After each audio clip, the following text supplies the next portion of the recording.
අද එපිසෝඩ් එක සිංහලෙන්.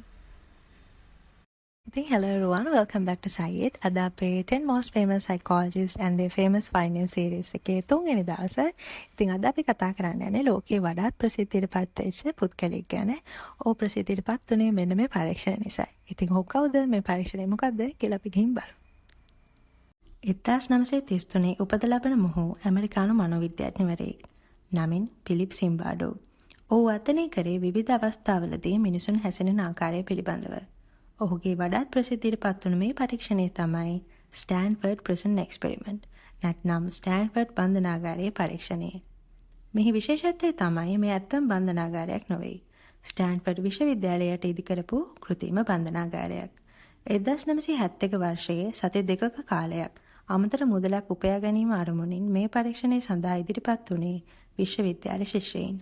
හැබැයි ඔවුන් දැනගෙන හිටියේ නැහැ මේක ඇතුලේ මොකද්ද වෙන්නේ කියලා. ඉතාමත් සරලයි. තෝරාගත් ශිෂ්‍යයින් කණ්ඩායම් දෙකකට වෙන් කරනවා. පළවෙනි කොටස බන්ධනාගාර මුරකරුවන්.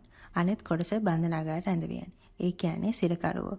මෙහි ඉතාමත් තාත්වික ස්ථානය තමයි 1971 වර්ෂයේ අගෝස්තු 14 වන දින උදෑසන බන්ධනාගාර රැඳවියන් විදිහට තෝරාපත් කරගත් ශිෂ්‍යයින් ඔවුන්ගේ නිවෙස් ඉදිරිපිටම ඇත්තම පොලිස් රථවලින් පැමිණි පිරිසක් ඔවුන්ව මාංශු දාලා ඇස් බැඳලා අත්අඩංගුවට පත් කරගන්නවා.